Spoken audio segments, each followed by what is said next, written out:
اعوذ باللہ من الشیطان الرجیم بسم اللہ الرحمن الرحیم۔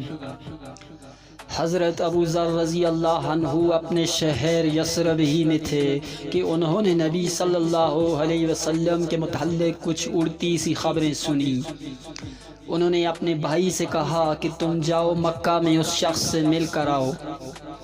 انیس برادر ابو ذر رضی اللہ عنہ ایک مشہور فصیح شاعر زبان آور تھا۔ وہ مکہ میں آیا، نبی صلی اللہ علیہ وسلم سے ملا، پھر بھائی کو جا کر بتایا کہ میں نے محمد صلی اللہ علیہ وسلم کو ایک ایسا شخص پایا کہ جو کہ نیکیوں کے کرنے اور شر سے بچنے کا حکم دیتا ہے۔ ابو ذر رضی اللہ عنہ بولے، اتنی سی بات سے تو کچھ تسلی نہیں ہوئی، آخر خود پیدل چل کر مکہ پہنچے۔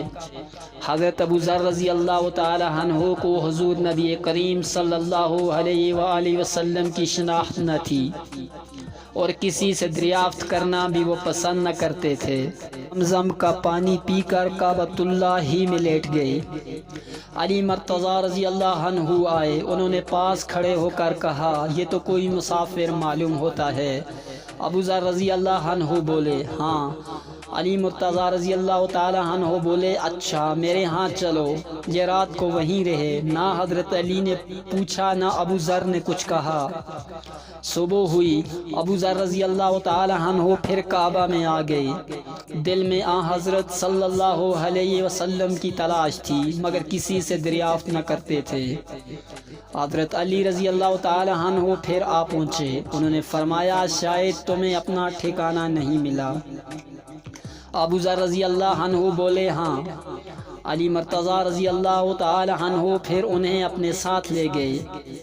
اب انہوں نے پوچھا کہ تم کون ہو اور یہاں کیوں آئے ہو؟ ابو ذر رضی اللہ عنہ نے کہا، راز میں رکھو تو میں بتا دیتا ہوں۔ علی مرتضیٰ رضی اللہ عنہ نے وعدہ کیا۔ ابو ذر رضی اللہ عنہ نے کہا، میں نے سنا ہے کہ اس شہر میں ایک شخص ہے جو اپنے آپ کو نبی بتاتا ہے۔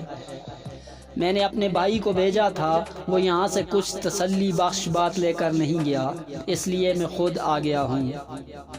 حضرت علی رضی اللہ عنہ نے کہا کہ تم خوب آئے اور خوب ہوا کہ مجھ سے ملے۔ دیکھو میں انہی کی خدمت میں جا رہا ہوں، میرے ساتھ چلو، میں پہلے اندر جا کر دیکھوں گا، اگر اس وقت ملنا نامناسب ہوگا تو دیوار کے ساتھ کھڑا ہو جاؤں گا، گویا جوتا درست کر رہا ہوں۔ الغرض ابو ذر رضی اللہ عنہ حضرت علی رضی اللہ تعالی عنہ کے ساتھ خدمت نبوی صلی اللہ علیہ وسلم میں پہنچے اور عرض کیا، مجھے بتایا جائے کہ اسلام کیا ہے۔ حضور صلی اللہ علیہ وسلم نے اسلام کی بابت بیان فرمایا اور ابو ذر رضی اللہ عنہ اسی وقت مسلمان ہو گئے۔ نبی کریم صلی اللہ علیہ وسلم نے فرمایا، اے ابو ذر، تم ابھی اس بات کو چھپائے رکھو اور اپنے وطن کو چلے جاؤ، جب تمہیں ہمارے ظہور کی خبر مل جائے تب آنا۔ ابو ذر رضی اللہ عنہ بولے، باخدا میں تو ان دشمنوں میں اعلان کر کے جاؤں گا۔ اب ابو ذر رضی اللہ عنہ کعبہ کی طرف آئے، قریش جمع تھے، انہوں نے سب کو بآواز بلند کلمہ شہادت پڑھ کر سنایا۔ قریش نے کہا کہ اس بے دین کو مارو، لوگوں نے انہیں مارنا شروع کر دیا۔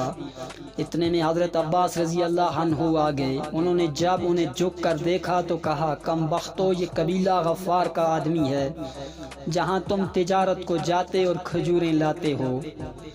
لوگ ہٹ گئے۔ اگلے دن انہوں نے پھر سب کو کلمہ سنا کر کلمہ پڑھا، لوگوں نے پھر مارا اور حضرت عباس رضی اللہ عنہ نے ان کو چھڑا لیا۔ کچھ دن مکہ میں قیام کے بعد حضرت صلی اللہ علیہ وسلم نے ان کو ان کے گھر واپس ہونے کا حکم کر دیا اور فرمایا کہ میں عنقریب یثرب ہجرت کرنے والا ہوں، اس لیے بہتر ہے کہ تم یہاں سے چلے جاؤ اور اپنی قوم میں جا کر اسلام کی تبلیغ کرو، شاید کہ خدا ان کو ہدایت دے اور اس کے صلہ میں تمہیں بھی اجر ملے۔ انہوں نے آپ صلی اللہ علیہ وسلم کا ارشاد پاتے ہی روانگی کی تیاری شروع کر دی اور وطن کا سفر شروع کرنے سے پہلے اپنے بھائی انیس سے ملے۔ انہوں نے پوچھا کہ کیا کر کے آئے ہو؟ جواب دیا کہ میں دائرہ اسلام میں داخل ہو گیا ہوں۔ یہ سنتے ہی آپ کے بھائی نے بھی اسلام قبول کر لیا۔ یہاں سے دونوں اپنے تیسرے بھائی کے پاس پہنچے، وہ بھی ان کی دعوت اسلام دینے پر مشرف با اسلام ہوئے۔ اس کے بعد تینوں وطن پہنچے اور دعوت حق میں اپنا وقت صرف کرنے لگے۔ اللہ تعالیٰ نے ان کو ہدایت دی اور سارا قبیلہ مسلمان ہو گیا۔ وما علینا